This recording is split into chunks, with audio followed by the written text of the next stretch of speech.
Court room के अंदर जी साबका आईओ शौकत अली शानी साहब पेश हुए थे रिमांड रिपोर्ट के साथ। हमने कोर्ट को आगाह किया कि ये अब फ़िलहाल आईओ नहीं है।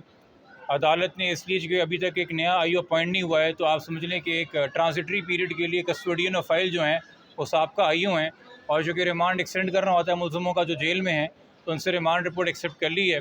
जहाँ तक एक प्रोग्रेस रिपोर्ट आपके सामने आई थी जिसमें आप लोगों ने भी देखा था कि 33 नामों में से शबीर का नाम नहीं था, उस पर आज सवाल किया जज साहब ने, और आईओ ने कहा कि जी ये एक ऑनेस्ट मिस्टेक समझ लें, इत्तेफाक समझ लें, तो उसको उन्होंने अकॉर्डिंगली उस पर नोट कर लिया है। हमने कोर्ट को आगाह किया कि जी बच्ची इस वक्त दारुल अमान में है, पुलिस अगर उसको ढूंढना चाहे तो उसे पता है कि कहाँ जाके बाजियाब कराना और किधर एप्लीकेशन देनी है। उस पर अदालत का मौक़िफ़ था कि पुलिस को ऑलरेडी पता है कि उन्होंने क्या काम करने, मुझे उस पर स्ट्रेस करने की ज़रूरत नहीं है। जब हतमी चलान आएगा मैं तब कोई फ़ैसला दे सकता हूँ। तो अदालत ने तो पुलिस में उम्मीद ज़ाहिर की है कि अगर दारुल अमान से बच्ची की कस्टडी सिंध लेके आनी तो पुलिस वो अपना काम अकॉर्डिंगली करेगी। मज़ीद इस केस में ये आपके सामने आई है चीज़ कि कल एक एप्लीकेशन बच्ची के नाम पे आती है और उसमें दारुल अमान बच्ची चली जाती है। यहाँ पे बताना ज़रूरी है कि जब आप मुलज़िम को गिरफ़्तार करने के लिए निकल रहे हैं और मुलज़िम को पता है कि घेरा तंग हो रहा है, तो वो ये नहीं चाहता कि जब पुलिस मुझे पकड़े या पाए तो बच्ची मेरे पास से बाज़ियाब हो। वो एक मज़ीद डायरेक्ट एविडेंस होता है ऑन द रिकॉर्ड।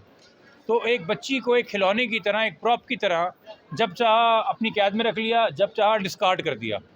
तो उसको अबैंडन करके ख़ुद से एक वकील करवा के एक एप्लीकेशन फ़ाइल करवाई गई, जिसमें मौक़िफ़ अख्तियार किया गया अब दरख्वास्त में कि मेरे अपने, जिसको हम मुबैना ख़ावंद कहते हैं, ताल्लुकात नाखुशगवार हैं। मैं अलहदा होकर अकेले एक रात कहीं रिश्तेदार के यहाँ गुजारी है बड़ी मुश्किल से, मेरा कोई नहीं है। और फिर वालिदैन के हवाले से जो बयानात 2-3 महीने से पहले से बच्ची से दिलवाए जा रहे थे वही आगे रिपीट कर दिए। मगर सवालिया निशान ये था कि जिस ऑर्डर के तहत बच्ची को भेजा गया है, उस ऑर्डर में जज साहब ने ओरिजिनली हर जगह लगाया कि बच्ची शौहर के खौफ से और शौहर से बच के दारुल अमान जाना चाहती है। उसको फिर काट के पेन से अमेंड करा के पेरेंट करवाया है। चलें हम मान लेते हैं कि जी वो पेरेंट ही था, शौहर गलत लिखा। तो अगर वालिदैन के हवाले से दरख्वास्त में जब बच्ची ने खदशात ज़ाहिर किया आपने ऑर्डर में लिखे, तो जो खावंद के हवाले से खदशात ज़ाहिर किए और अपडेट्स दिए वो ऑर्डर में क्यों नहीं लिखे? ये कौन सा ऑर्डर है जो आपने ऑर्डर पे बनवाया है? मैं तो ये कहूँगा, क्योंकि या तो फिर एप्लीकेशन पूरी रिप्रोड्यूस की जाएगा, जज साहब ये काम कर रहे हैं, ये सवालिया निशान होगा मैजिस्ट्रेट साहब के सामने जिन्होंने ये ऑर्डर दिया है। दूसरी बात इसमें ये है, आपको एक ख़बर आई उड़ती उड़ती, हमारे पास कोई नोटिस तो नहीं आया कि मुल्तान बेंच से 22 जुलाई तक के लिए जो एक राहदारी बेल हासिल की गई है। अच्छा, कानून 3 चीज़ों पे वाज़ेह है। एक तो ये कि जब आप बेल अप्लाई करते हैं, आप पे फ़र्ज़ है कि आप उस अदालत को बताएं कि आपने यहाँ से पहले भी कोई बेल अप्लाई की है। दूसरा ये कि अगर आपकी कोई बेल डिनाई करता है या डिसमिस करता है या आप कोई विड्रॉ करते हैं, तो दूसरी बेल भी आप उसी अदालत में फ़ाइल करते हैं ताकि वो जज सुने। तीसरी बात ये है कि आपको जो प्रोटेक्टिव बेल दी जाती है, जो कि वो एक्सेप्शनल रिलीफ होता है, आपको असल में बेल नहीं दी जा रही, आपको एक राहदारी के लिए कुछ वक्त के लिए आज़ाद किया जा रहा है, तो उसमें बताना पड़ता है कि आपने आज से पहले कितनी बेलें लगाई हैं। इन तीनों सवालों के जवाब झूठ में दिए गए उस बेल में जो मुल्तान से हासिल की। आप लोगों तक ऑर्डर पहुंचा है, हमने अदालत से उसका मेमो हासिल किया। हकीकत ये है कि 7 जुलाई को लाहौर में बेल अप्लाई हुई, 7 दिन का वक्त दिया गया। वो 7 दिन का वक्त जो कि क्रिमिनल माइंड है उसने मचल के भी जमा नहीं कराए और वो बेल अवेल नहीं की। उसके बाद 14 को जब वो बेल एक्सपायर होती है तो 15 को वो भावलपुर बेंच पेश होता है, और भावलपुर बेंच में कोई डिस्क्लोज़ करता है कि जी मैंने लाहौर बेल अप्लाई की थी, मुझे 7 दिन मिले थे, मगर मैं किसी वजूहात की वजह से नहीं जा सका कराची। तो भावलपुर बेंच इससे इम्प्रेस नहीं होती और कहती है मजाक नहीं लगा हुआ कि आप जब आएंगे ये एक्स्ट्राऑर्डिनरी रिलीफ लेके जाएंगे। तो चूँकि वो एंटरटेन नहीं कर रहे थे, इन्होंने विड्रॉ कर लिया after arguing at some length. उसने फाइनलिटी अचीव कर ली थी। इनको दोबारा कोई बेल अगर लगानी थी तो भावलपुर लगाते, मगर इनको ये बात समझ में आ गई कि अगर हम अब लाहौर हाई कोर्ट की किसी भी बेंच को ये बताएंगे कि हम एक बेल अवेल कर चुके हैं और तब भी कराची नहीं गए तो मुश्किल होगी।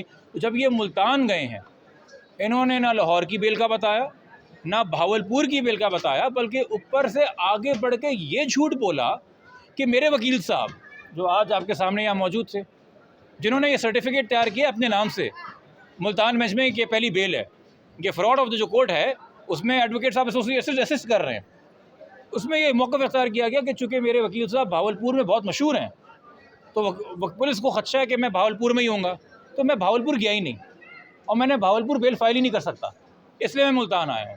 ना सिर्फ आपने छुपाया बल्कि आपने झूठ भी बोला। ये तमाम चीज़ें हम लाहौर हाई कोर्ट के सामने लेके आएंगे। वो बेल रिकॉल करे ना करे वो उनकी मर्ज़ी, बट कम से कम अदालतों से फ्रॉड किया जाए तो as officers of the court हमें तमाम चीज़ें रखनी चाहिए सामने। अब दिन और रात की तरह और हर हफ्ते की तरह एक नया नैरेटिव बच्ची के मुंह से बुलवाया जा रहा है। यकीनी तौर पे ये आपको ही पता है, अगर बच्ची 18 साल की होती तो इतनी लंबी चौड़ी कहानी कि जी खुद गई, टैक्सी में बैठी, किसी को मिली, बजरिया ये हुआ वो हुआ, या जो झूठी एप्लीकेशनें फ़ाइल होती रही, पंजाब में इनकी ज़रूरत नहीं पड़ती। क्राइम छुपाने के लिए क्रिमिनल माइंड ये एक्शंस ले रहा है और लिए चला जा रहा है। और हमें उम्मीद है कि अब वो अगर यहाँ पे आएगा, उसकी बेल आर्ग्यू होगी, तो अदालत के सामने जब सब हक़ाइक़ होंगे तो अदालत इंसाफ में मबनी फैसला करेगी। उन्होंने कोई प्रोग्रेस रिपोर्ट नहीं दी जी, उन्होंने रिमांड रिपोर्ट दी है कि जेल में इस वक्त कौन कौन से कैदी चूँकि उनका रिमांड एक्सटेंड हो रहा होता है। प्रोग्रेस रिपोर्ट 16 को आई थी, इसमें शबीर का नाम मिसिंग था, और जो 363 जो इन्होंने कम एक दफ़ा अपनी तरफ से लगाने की कोशिश की है वो इन्होंने हरकत की थी।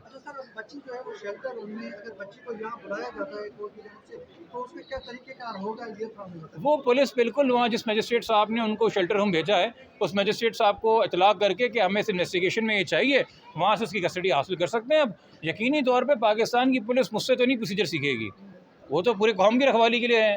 अब अगर हम उनको बताते रहे उन्होंने ड्यूटी कैसे करनी, तो ये मजाक होगा। सर ये बताइएगा कि अभी तक कितने मुल्ज़िमान जो है वो गिरफ्तार किए जा चुके हैं और कहाँ से किए हुए? ये जी हमारे इल्म में इस वक्त नहीं है। जो उनके 16 थे 20-22 कोई बंदे, तो वो दोबारा इसमें शामिल होंगे या नहीं?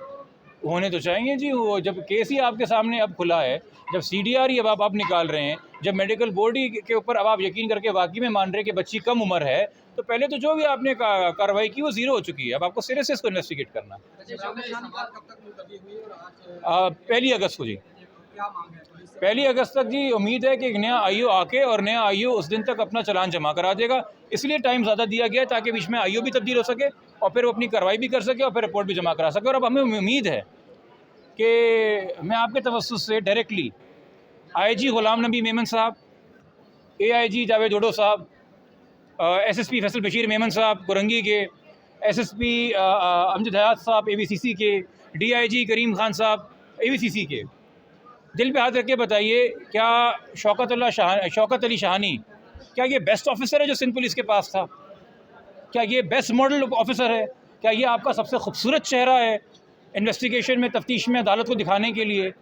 खुदारा आप पुलिस को बदनाम ना करें, ऐसे ऑफिसर्स को आगे लाके इनके खिलाफ तो डिसिप्लिनरी इंक्वायरी होनी चाहिए।